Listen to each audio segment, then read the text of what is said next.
Assalamualaikum warahmatullahi wabarakatuh.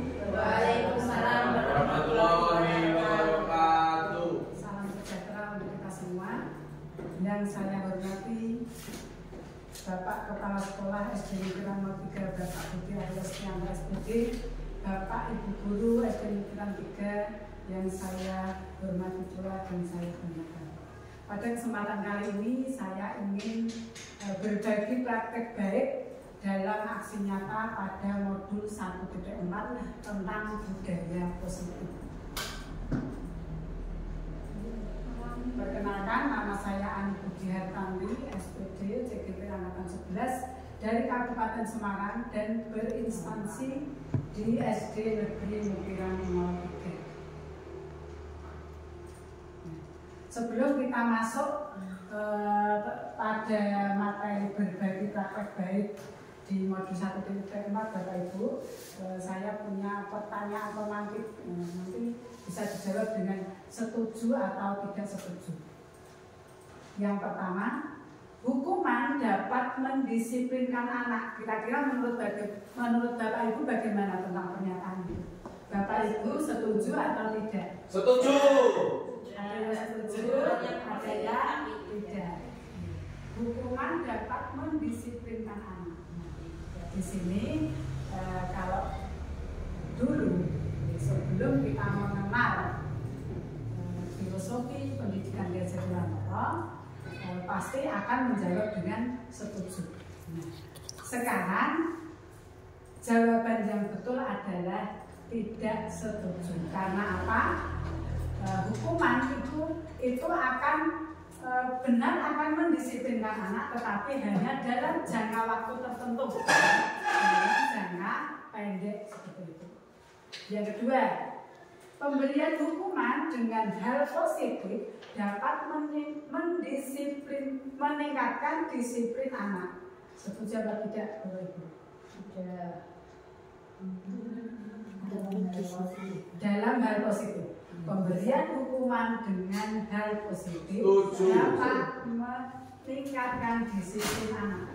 Setuju, Bu. Setuju. Coba alasannya apa, Pak Ano? Karena kalau kita anak berbuat salah, kalau dengan hukuman-hukuman yang sifatnya positif, jadi itu bisa merubah mindset anak yang tadinya tidak disiplin bisa menjadi disiplin. Oke, terima kasih. Kita paham. Yang ketiga, memberi penghargaan dapat meningkatkan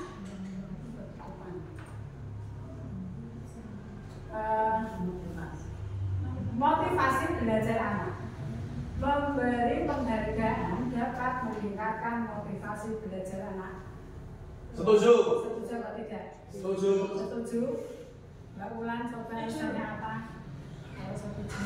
Gak bisa. Memberi penghargaan dapat meningkatkan motivasi belajar anak. Iya, sangat setuju karena anak yang diberi penghargaan itu kepedeannya akan meningkat. Kita tanggung dulu. Kita lanjutkan pada slide. Hukuman dengan hal positif setuju, penghargaan untuk motivasi anak setuju ya. Kita tanggung dulu. Kita lanjutkan slide berikutnya.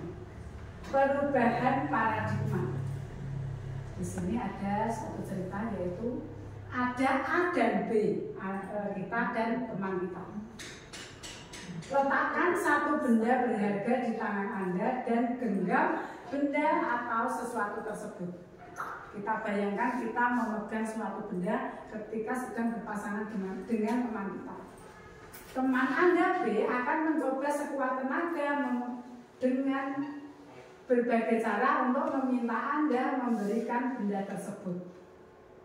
Dengan cara membujuk, mengancam, menghardik, menyuap, atau apa saja agar dapat membuka kepalan tangan Anda tersebut. Apa yang terjadi kira-kira? Bolehkah? Atau apakah Anda akan memperbolehkan barang berharga tadi akan dimiliki oleh orang lain? Tidak. Tidak. Kita lanjutkan. Tidak. Sekarang kita menuju ke filosofi pendidikan Ki Hajar Dewantara. Yang memuat diantaranya bukan tabula rasa. Sekarang anak itu bukan lagi kertas putih yang kita isi dengan apa yang kita inginkan, tetapi anak adalah pribadi atau individu yang mempunyai potensi, mempunyai kekuatan yang harus kita tebalkan dengan cara kita menuntun mereka menurut bakat dan minat mereka, seperti itu. Nah, bagaimana menurut Anda Bapak Ibu dengan keadaan atau kondisi anak yang seperti ini? Kita harus menebalkan potensi mereka, menebalkan kreativitas mereka, kekuatan mereka, tapi dengan kondisi anak yang seperti ini. Kira-kira ada kendala atau tidak? Kendalanya apa? Ada yang mangisan, ada yang pemarah, ada yang pemalas, ada yang rajin, ada yang super aktif, nah seperti itu. Oke. Itu kita sikapi dengan yang namanya pembelajaran dengan metode yang berdiferensiasi. Kita seperti kalimat yang terakhir, kita menuju kalimat terakhir dulu, berpihak pada anak.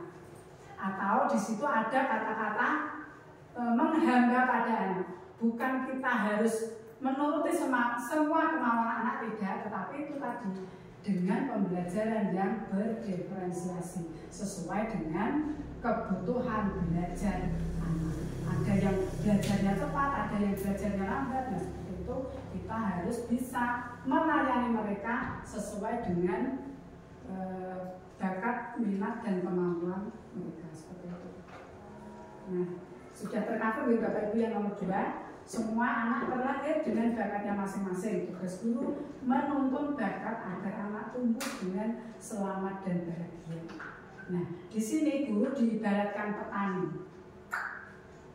Ketika seorang petani menanam jagung, nanti tumbuh besar, panen. Panennya jagung apa kacang, Bapak Ibu? Panennya di sini digambarkan seperti ini. Ketika kita kembali lagi ke anak bukanlah kertas kosong tadi. Ketika kita menggambarkan anak adalah kertas kosong, itu berarti kita ibarat sebagai petani yang menanam jagung tapi ingin panen kacang. Tetapi ketika kita menganggap anak tersebut adalah bukan kertas putih yang kosong yang harus kita tulisi sesuai dengan kemauan kita, berarti kita ibarat petani tadi. Kita menanam jagung, kita pupuk, kita sirami, kita siangi rumputnya, nanti akan tumbuh subur dan menghasilkan jagung yang berkualitas tinggi, bukan menghasilkan kacang, seperti itu. Dan di sini satu lagi ada kodrat alam dan kodrat zaman. Kodrat alam itu dimaksudkan seperti ini Bapak Ibu. Keadaan atau kondisi di lingkungan sekitar anak itu sangat mempengaruhi pendidikan anak. Dan kodrat zaman itu contohnya sekarang perkembangan teknologi sangat pesat. Anak-anak sebelum masuk sekolah mereka sudah belajar melalui media digital yaitu HP dengan membuka segala macam permainan dan pelajaran yang ada di HP mereka sudah belajar. Maka di filosofi pendidikan Ki Hajar Dewantara kita hanya bertugas menuntun, bukan lagi memberikan seperti apa jadinya nanti sesuai dengan kemauan kita, tapi kita menuntun dan berpihak pada anak itu dengan pembelajaran yang berdiferensiasi. Nah, di sini kita masuk pada paradigma tentang teori konten. Ada 4. Ilusi guru dapat mengontrol murid. Bisakah Bapak Ibu kita mengontrol murid? Awalnya pasti menjawab bisa karena kita masih berasumsi pada pemahaman yang dulu. Nah, kita tidak bisa mengontrol murid. Sejatinya kontrol diri itu hanya untuk diri kita sendiri. Seperti itu. Yang kedua, ilusi bahwa orang dewasa berhak memaksa. Itu juga pemahaman yang salah, yang kurang pas. Kita tidak boleh memaksa kepada siapapun. Kita mengajak atau membimbing, mengarahkan, tapi tidak dengan memaksa. Yang ketiga, ilusi bahwa semua penguatan positif, efektif, dan bermanfaat. Benarkah semua penguatan positif, efektif, bermanfaat? Benar? Tidak benar. Karena apa? Tadi sudah dijelaskan, penghargaan yang berkelanjutan itu akan menyebabkan anak tidak fokus pada pada ilmu yang ia dapatkan, tapi hanya berfokus pada penghargaan. Ketika tidak ada penghargaan, mereka akan kendor semangat belajarnya. Wegah oleh hadiah, nah seperti itu. Jadi kita perlu memberikan pemahaman kepada anak, diutamakan proses dan ilmu yang dia dapat, bukan pada hadiah atau penghargaan yang diberi. Yang terakhir, ilusi bahwa kritik dan membuat rasa bersalah mampu menguatkan karakter. Contoh membuat rasa bersalah. Kamu kok seperti itu, karena itu juga jadi sedih. Itu akan menyebabkan, itu membuat rasa bersalah. Kalau saya seperti ini di kelas 1. Gue mau yang sekolah harus kamu tak burung. Sudah Bu, pamitin apa? Sekolah. Kalau di sekolah ngapain? Belajar. Nah, kamu nak ngomong belajar. Nah, contohnya seperti itu. Nah, kamu ngomong belajar itu contoh kalimat membuat rasa bersalah. Pasti kan anak terus diam karena dia merasa bersalah. Nah, ternyata itu juga efektif. Anak jadi diam, tapi ternyata setelah didiagnosis itu menyebabkan psikologi anak kurang stabil, menyebabkan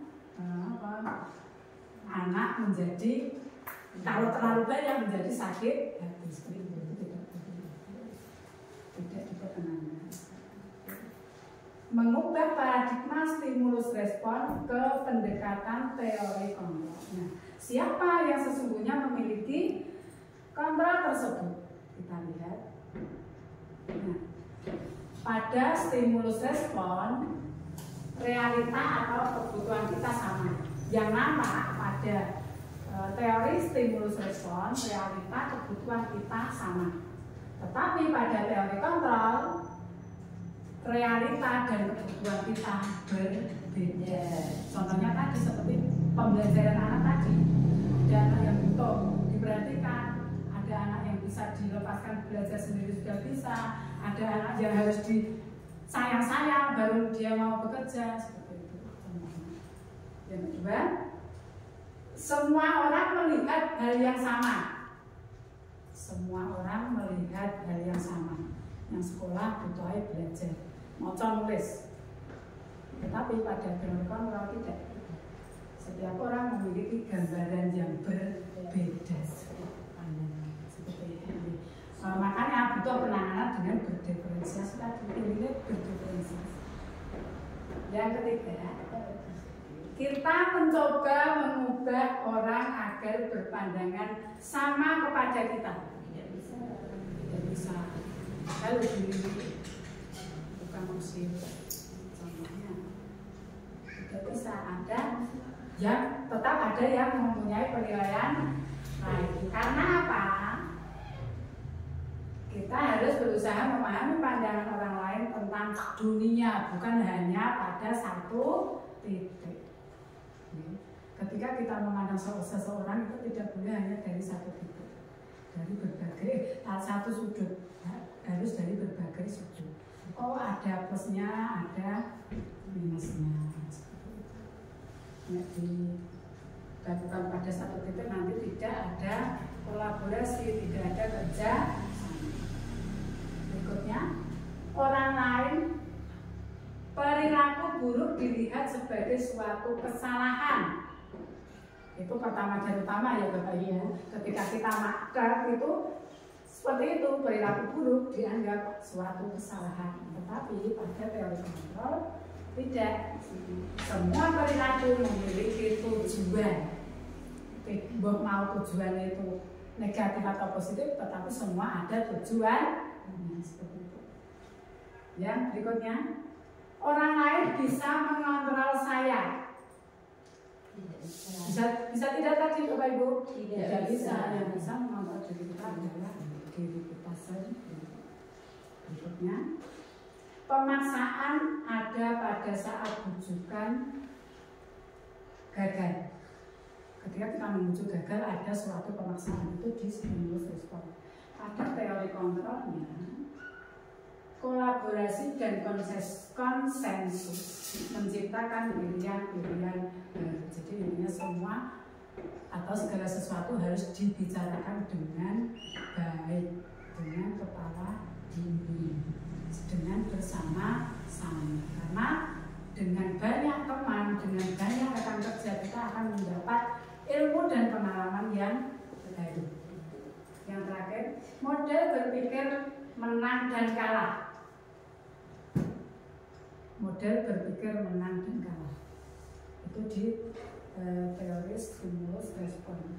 Pada teori kontrol, model berpikir menang dan menang supaya tidak ada kekecewaan. Meskipun tidak mendapatkan nomor atau juara, tetapi kita tetap berposisi sebagai pemenang. Sekarang kita masuk pada disiplin positif. Teori kontrol atau teori pilihan dari Dr. William Glasser. Anda tidak bisa mengontrol orang lain, hanya Anda yang bisa mengontrol diri Anda sendiri. Jadi, semua perilaku memiliki tujuan. Tidak pada kesalahan adalah hal yang buruk. Model berpikir menang dan menang, serta kolaborasi dan konsensus menciptakan pilihan-pilihan baru. Dan juga realita atau kebutuhan kita berbeda. Pandangan orang lain tentang kita berusaha memahami pandangan orang lain tentang dunia, tidak boleh berfokus pada satu titik. Ya, setiap orang memiliki gambaran yang berbeda, cara pandang seseorang berbeda.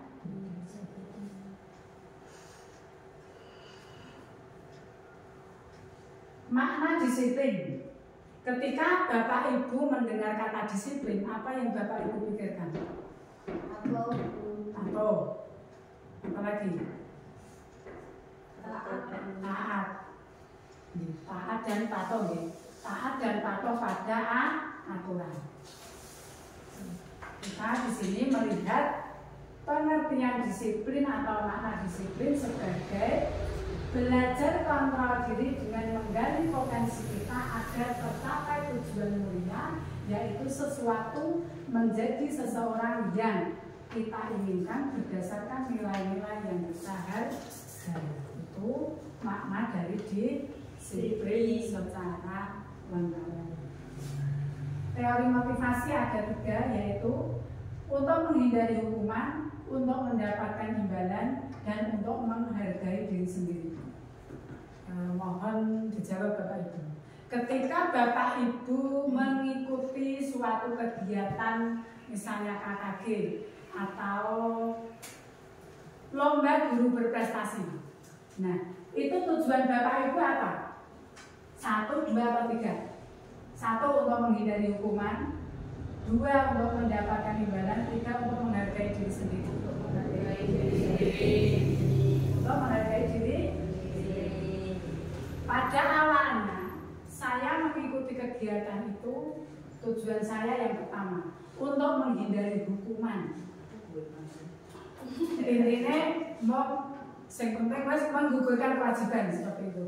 Nah, ternyata dengan berjalannya waktu kita mendapatkan banyak ilmu dan pengalaman, beralih menjadi pemahamannya beralih menjadi untuk menghargai diri sendiri. Karena saya itu udah malas mikir, makanya kalau melaksanakan suatu kegiatan intinya untuk menghindari hukuman. Ternyata itu salah besar. Yang betul adalah untuk menghargai diri sendiri. Jadi bisa ditugaskan kesal. Insya Allah. Jadi kita beralih ke 5 posisi kontrol. Nah, di sini kita berperan sebagai pendidik, kita punya 5 posisi kontrol. Yang pertama adalah penghukum. Penghukum itu contohnya dengan aturan tadi. Kita menentukan aturan, setelah itu nanti ada konsekuensinya. Penghukum di sini nanti kalau kita bertemu anak yang berbuat kesalahan, biasanya langsung sana lari 5 kali dari lapangan, sana menulis 10 lembar kalimatnya ini, seperti itu. Hukuman bersifat mendadak, datangnya mendadak. Yang kedua, membuat rasa bersalah seperti tadi. Untuk mau sebagai sekolah, nah, seperti itu contohnya pembuat rasa bersalah. Yang ketiga, teman. Kita bersikap sebagai teman kepada anak. Kita tanyakan apa-apa yang berhubungan dengan kegiatan yang dilakukan tadi untuk mendapatkan semua informasi dari anak tersebut. Kita berperan sebagai teman. Ada posisi kontrol guru yang hanya sebagai pemantau. Hanya memantau anak dengan beberapa pertanyaan, tetapi tidak memberikan solusi. Tidak ada solusi, itu pemantau. Yang kelima, manajer. Nah, di sini kita sebagai guru itu hendaknya berposisi kontrol sebagai manajer. Kita menanyakan semua informasi tentang kesalahan atau kekeliruan anak tadi dengan pertanyaan-pertanyaan yang halus, dengan pertanyaan yang tidak menyinggung. Terus kita mengarahkan anak tersebut untuk mencari solusi sendiri, apa yang dia sanggupkan untuk menebus atau menyelesaikan semua masalahnya tadi. Yang terakhir yaitu dengan penanganan masalah dengan segitiga restitusi. Ada 3 langkah. Yang pertama, menstabilkan identitas. Kita memberikan nasihat bahwa kesalahan bisa dilakukan semua orang dan itu tidak apa-apa. Bukan berarti kita membebaskan mereka dari kesalahan mereka, tidak. Tetapi supaya anak tidak merasa tertekan dengan semua kesalahan yang ia perbuat, seperti itu. Yang kedua, validasi kebutuhan. Kita menanyakan kepada anak mengapa mereka sampai melakukan hal seperti itu. Nanti ada contohnya beberapa pertanyaan yang mengarah ke validasi kebutuhan. Yang ketiga, menanyakan keyakinan. Di kelas kita sudah membuat keyakinan kelas. Nanti ada penjelasannya Bapak Ibu. Keyakinan kelas dan peraturan kelas itu tidak sama. Nah, itu akan didasarkan pada 5 kebutuhan manusia. 5 kebutuhan dasar manusia, yaitu bertahan hidup, penguasaan, kasih sayang dan rasa diterima, kesenangan dan kebebasan. Kita lanjutkan. Kenapa harus budaya positif? Kenapa kita harus berbagi atau menerapkan budaya positif? Ada 2 alasan. Yang pertama, Suasana positif sangat mendukung terlaksananya pembelajaran yang kondusif. Ketika suasana kelas sudah positif, otomatis pembelajaran kita akan positif dan akan menghasilkan hasil belajar yang memuaskan sesuai dengan tujuan belajar kita.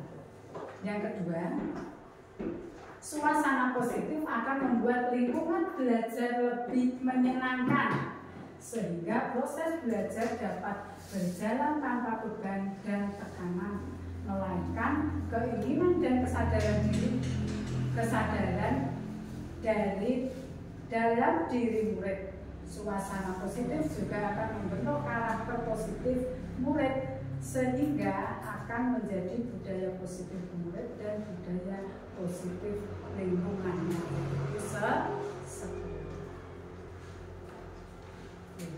Budaya positif di sini pengertiannya adalah nilai atau keyakinan dari kebiasaan-kebiasaan di sekolah yang berpihak pada murid. Sekarang ditekankan semua kegiatan belajar mengajar yang berpihak pada murid seperti itu. Sehingga murid menjadi pribadi yang bijaksana dan bertanggung jawab. Apa makna disiplin? Ketika kita mendengar kata disiplin, apa yang terbayang di benak kita seperti tadi, patuh, taat, manut, tertib. Kebanyakan orang akan menghubungkan kata disiplin dengan tata tertib, teratur, kepatuhan pada aturan dan hukuman. Seperti itu memang benar pemahaman orang akan seperti itu. Pemahaman kita sebelumnya juga seperti itu. Nah, di sini makna kata disiplin ternyata dikutip dari Kemendikbudristek. Disiplin berasal dari bahasa Latin disiplina yang artinya belajar. Yang kedua, makna dari kata ini berkonotasi dengan disiplin diri dari murid-murid yang bernama Sokrates dan Plato, ilmuwan pada zaman itu. Yang ketiga, disiplin diri membuat orang menggali potensinya menuju sebuah tujuan apa yang dihargai. Yang terakhir, dalam budaya kita, makna disiplin telah berubah menjadi suatu yang dilakukan seseorang pada orang lain untuk mendapatkan kepatuhan. Sesuatu yang dilakukan pada orang lain untuk mendapatkan suatu kepatuhan. Kecenderungan umum adalah menghubungkan kata disiplin dengan ketidaknyamanan. Sesuatu yang diungkapkan oleh orang lain untuk mendapatkan kepatuhan seseorang, pasti yang pertama dan utama akan membuat seseorang itu tidak nyaman. Contohnya ini tadi baru saja, Pak Punten untuk duduknya berada ke depan karena posisinya supaya pasti akan membuat kita merasa tidak nyaman. Tetapi untuk ke belakangnya demi kebaikan. Bukan dengan apa yang kita hargai atau pencapaian suatu tujuanmu.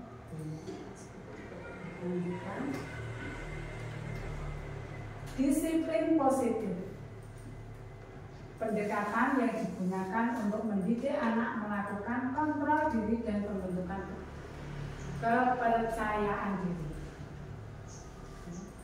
Ada 3 cara.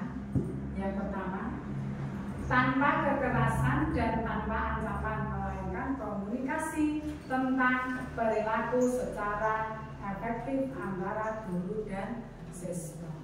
Nah, ini kalimat ini membutuhkan kesabaran yang luar biasa. Prakteknya tetap aneh. Ya, membutuhkan kesabaran yang luar biasa. Oke. Untuk kondisi saat ini memang kita sudah dituntut itu Bapak Ibu. Membutuhkan kesabaran yang luar biasa, terutama saya di kelas 1. Intinya setiap hari saya hanya berusaha membuat murid itu selalu rajin berangkat sekolah. Karena apa?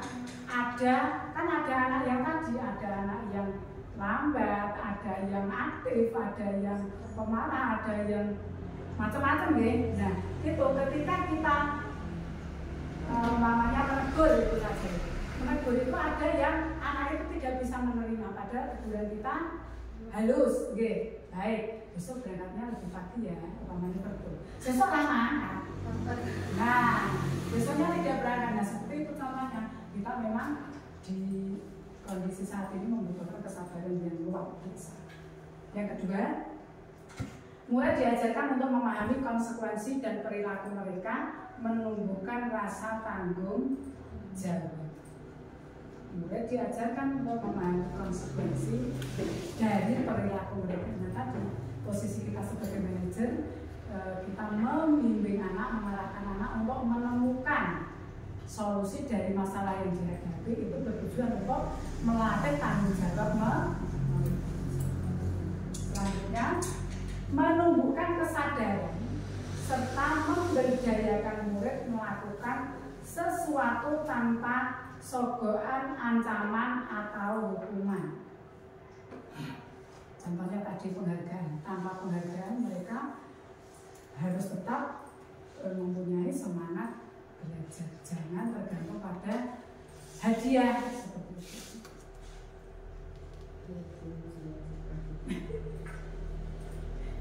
Saya selingan dulu Bapak Ibu kita speaking dulu ya.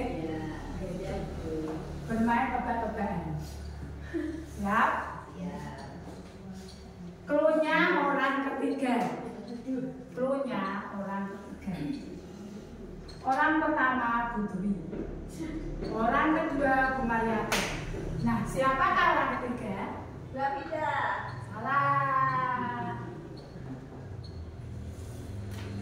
Orang ketiga Bu Bulan. Salah. Saya. Salah. Kita. Salah. Coba siapa orang ketiga? Dia. Mereka. Kamu. Ya, salah, kamu salah, kamu salah, kita salah. Dwi. Siapa orang ketiga? Pak Anam. Ada yang belum disobot belum? Mariati. Bu Mariati. Satu. Kan orang kedua, iya. Yang menjawab pertama siapa? Bu Mariati kan? Iya. Berarti dia orang ketiga.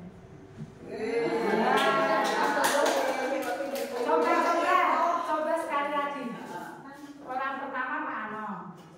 Orang kedua Bu Abida. Orang ketiga siapa? Bu Vida. Bu Mariati. Seperti itu. Jadi yang menjawab ke Oh, gitu. dapat lagi ya. Ya, dapat lagi. Satu lagi. Cluenya berhitung. Cluenya berhitung. Apel itu 4. Apel itu 4. Jeruk itu 5. Semangka berapa? Apel 4, jeruk 5. Yang semangka berapa? 6.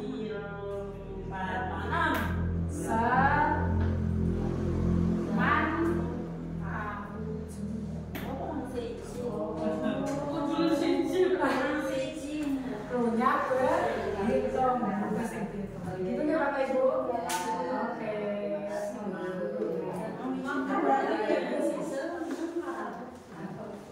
Kita lanjutkan. Maaf, izin ke belakang. Monggo. Mbak Put. Disiplin positif akan melahirkan nilai-nilai kebajikan, yaitu profil pelajar Pancasila. Ada 6 dimensi pada profil pelajar Pancasila. Yang pertama, beriman, bertakwa kepada Tuhan Yang Maha Esa dan berakhlak mulia. Yang kedua, berkebinekaan global. Yang ketiga, gotong royong. Yang keempat, kreatif. Yang ketiga, keempat, kreatif. Kelima, bernalar kritis. Dan yang terakhir adalah mandiri. Itu 6 profil pelajar Pancasila. Diharapkan kita bisa menerapkan disiplin positif supaya melahirkan nilai-nilai kebajikan yang ada di profil wajah kita. Di sini ada teori motivasi manusia. Oke, ada 3 tadi. Untuk yang pertama, untuk menghindari ketidaknyamanan atau hukuman. Apa yang terjadi? Apa yang akan terjadi apabila saya tidak melakukannya? Itu motivasi dari eksternal. Hukuman kan dari eksternal, supaya tidak mendapatkan hukuman. Seperti itu.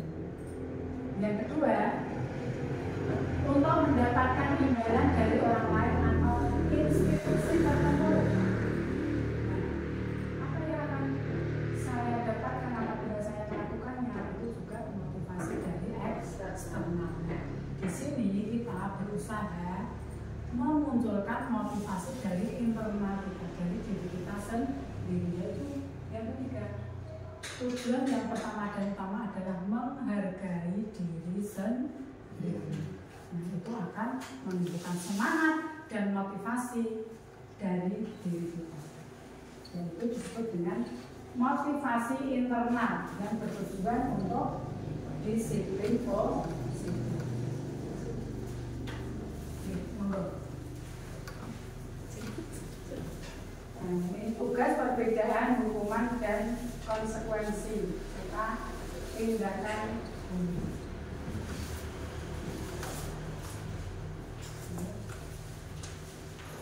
Kita sedikit ya, kalian bermain tebak-tebakan gitu Pak Ibu.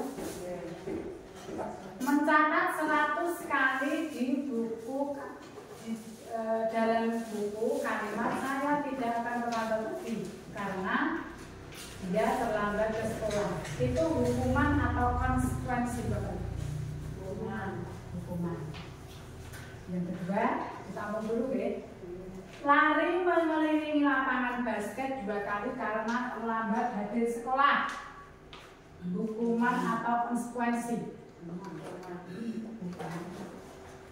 Murid diminta untuk push up 15 kali karena tidak menggunakan masker ke sekolah. Hukuman. Berikutnya, menggantikan kertas tugas teman yang telah dicoret-coret. Konsekuensi. Membersihkan tumpahan air di meja tulis karena tersinggul pada saat belajar. Konsekuensi. Murid disuruh untuk mengenakan sepatu seharian di sekolah karena tidak mengenakan sepatu hitam. Sekolah tidak formal betul. Murid disuruh untuk tidak mengenakan sepatu di sekolah seharian karena dia tidak memakai sepatu hitam. Hukuman.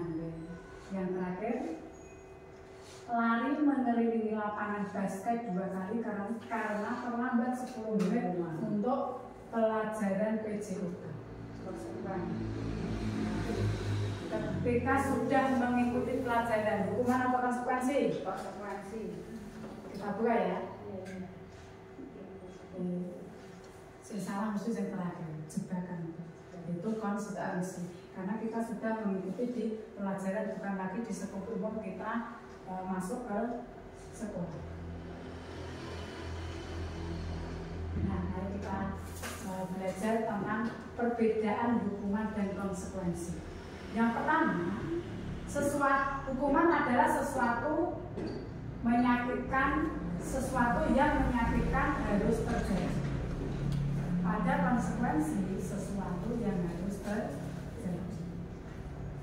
Yang kedua, membuat anak sakit fisik maupun hati untuk jangka waktu yang lama. Kalau konsekuensi, membuat anak merasa tidak nyaman dalam jangka pendek. Contohnya tadi kan kita berposisi kontrol sebagai manajer, kita menggunakan kalimat dan kata-kata yang halus untuk menggali informasi dan menyadarkan anak tersebut. Anak tersebut akan merasa tidak nyaman ya hanya pada saat kita berhadapan dengan mereka karena setelah kita mempraktekkan sebagai manajer dan menggunakan penyelesaian masalah dengan segitiga restitusi itu sudah distabilkan tadi Bapak Ibu, keadaannya dinormalkan, distabilkan, jadi supaya anak tidak menuduh temannya salah terus dan yang bersalah merasa sangat bersalah, sudah dinetralkan. Ada hukuman anak membenci kedisiplinan karena pasti bertolak belakang dengan pola pikir mereka. Ada konsekuensi anak akan menghargai disiplin karena sesuatu yang harus dia lakukan tadi dia ungkapkan sendiri, bukan kita yang membuat. Pada hukuman bersifat paksaan, tetapi pada konsekuensi bersifat stimulus respon atau stimulus tanggapan. Kita memberikan pertanyaan untuk memberi informasi, mereka memberikan informasi, kita mengarahkan anak tersebut untuk mencari solusi atau memberikan solusi untuk kesalahan yang dia lakukan, otomatis itu akan timbul dari dirinya sendiri, tanggapan dari anak tersebut. Berikutnya, mendorong anak menyakiti diri sendiri. Mendorong anak menyakiti diri sendiri itu pada hukuman karena tadi bertolak belakang dengan kemauan anak. Pada konsekuensi mendorong anak agar mudah menyesuaikan diri karena dia sudah berucap sendiri, aku akan seperti ini, kelasku akan aku jadikan seperti ini. Jadi dia mempunyai tanggung jawab untuk merealkan apa yang dia ungkapkan. Berikutnya, konsep diri yang buruk. Hukuman berpotensi pada konsep diri yang buruk. Kalau konsekuensi berfokus pada konsep diri yang baik. Tidak ada tuh anak, aku harus nakali temanku terus. Pasti tidak akan seperti itu karena dia juga takut akan mendapat resiko dari kesalahannya. Maka dia mengonsep dirinya dengan hal-hal yang baik. Berikutnya, anak belajar untuk menyembunyikan kesalahan. Betul, dihukum. Pada konsekuensi, anak akan belajar untuk mematuhi aturan karena dia tadi harus bertanggung jawab pada dirinya sendiri. Yang terakhir, marah, rasa bersalah, dipermalukan dan merasa tidak dihargai. Itu jika kita melakukan hukum. Tetapi pada konsekuensi berbeda lagi. Anak akan merasa kehilangan hak, dibuat tidak nyaman, diasingkan untuk sementara. Tapi itu hanya dalam jangka waktu yang sangat pendek karena nanti ada penanganan yang namanya segitiga restitusi itu akan menetralkan semua yang sudah terjadi pada anak tersebut. Berikutnya Bapak Ibu, mengapa tidak aturan saja? Mengapa harus keyakinan kelas? Seperti ini. Peraturan itu bersifat hukuman tadi. Kalau keyakinan kelas bersifat universal, bersifat lebih luas dan lebih halus, lebih menghargai anak, penanganannya lebih dengan nanti konsekuensinya itu lebih berpihak pada anak, bukan kita yang menentukan.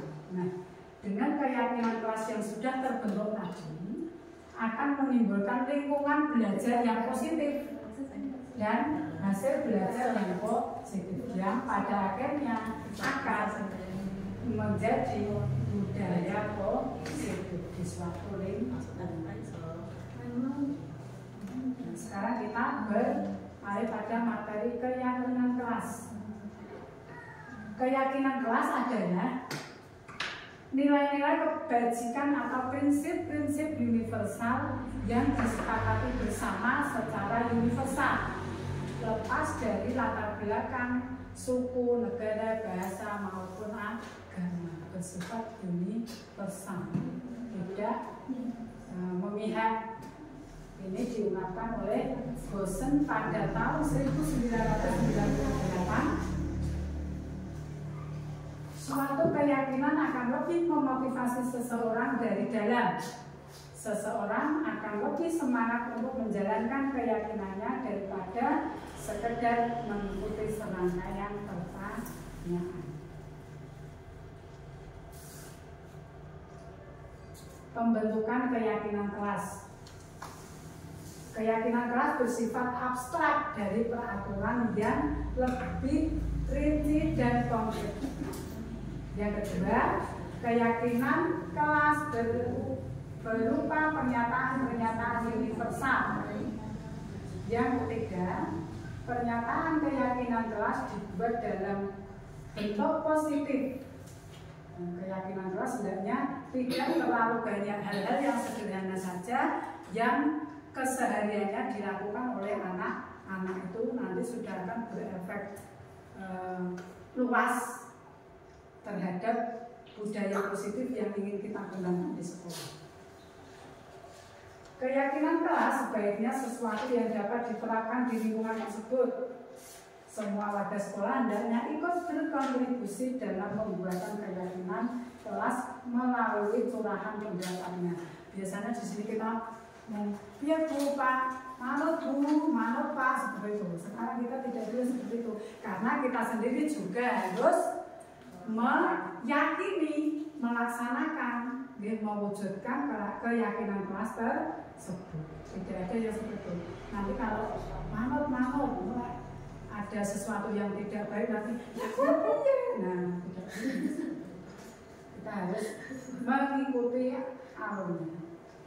Yang terakhir, bersedia meninjau kembali keyakinan kelas dari waktu ke waktu. Kita tinjau kembali. Kalau dulu peraturan kelas yang dulu, untuk kita ubah menjadi kalimat yang positif yang akan menjadi keyakinan kelas. Mengajarkan anak-anak untuk membuat keyakinan kelas. Membentuk keyakinan kelas. Keyakinan lebih menggerakkan seseorang dibandingkan serangkaian peraturan. Kenapa lebih menggerakkan seseorang? Karena itu diungkapkan dari dalam hati mereka, keinginan mereka sendiri, bukan keinginan kita sebagai kebutuhan dasar manusia. Ada 5: bertahan hidup, kasih sayang dan rasa diterima, penguasaan, kesenangan, dan kebebasan. Coba jawab pertanyaan saya betul. Ketika ada anak mengganggu temannya saat pelajaran, nah, kalau kita kaitkan dengan 5 kebutuhan dasar manusia ini, kira-kira anak tersebut butuh apa? Kebebasan, kasih sayang. Yang lain, kebebasan dan kasih sayang, ya. Ada yang menjawab penguasaan. Mari kita kesenangan. Ketika ada anak waktu pelajaran mengganggu temannya, otomatis dia itu sesungguhnya butuh perhatian dari guru. Berarti dia butuh kasih sayang dan butuh rasa diterima. Untuk suatu kebebasan, saya kira kalau dalam lingkup kegiatan belajar mengajar itu tidak, ya. Yang masuk adalah kasih sayang dan rasa diterima. Kecuali kalau itu terjadi di luar kelas saat istirahat, saat bermain, itu mungkin bisa kebebasan dan kesenangan. Kebutuhan dasar manusia adalah, nah ini ada contoh kasus seperti ini. Anda adalah wali kelas 7A sedang berusaha mencari solusi dalam menghadapi salah satu murid yang bernama Eko. Pada saat jam istirahat makan bersama, seringkali Eko meminta makanan temannya secara paksa, padahal sudah membawa bekal sendiri. apa yang akan Anda lakukan terhadap Eko dan kenapa Eko melakukan seperti itu. Adalah saja yang kebutuhan hidup tadi. Kira-kira kebutuhan hidup Eko apa yang dibutuhkan sampai dia mengganggu temannya dan meminta makan temannya, meminta makanan temannya. Padahal dia sudah membawa bekal. Oh ya, slide-nya dulu.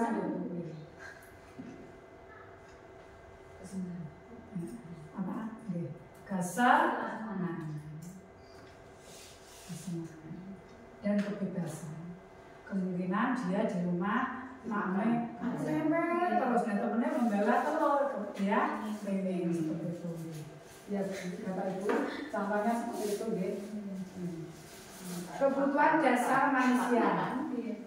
Ya. Dalam konteks disiplin positif sebaiknya mencari tahu dulu alasan Eko, seperti tadi. Kita kenapa apa yang dia bawa, apa yang dia makan, kita tanyakan apa, kenapa sampai berbuat seperti itu, sampai terus jawabannya adalah menggunakan restitusi dan 5 posisi kontrol. Yang pertama adalah pendukung, membuat rasa bersalah teman, pemantau, dan manajer. Tidak usah saya ulang ya Bapak Ibu, seperti tadi pengertiannya. 5 posisi kontrol di sini. Nah ini ada contohnya.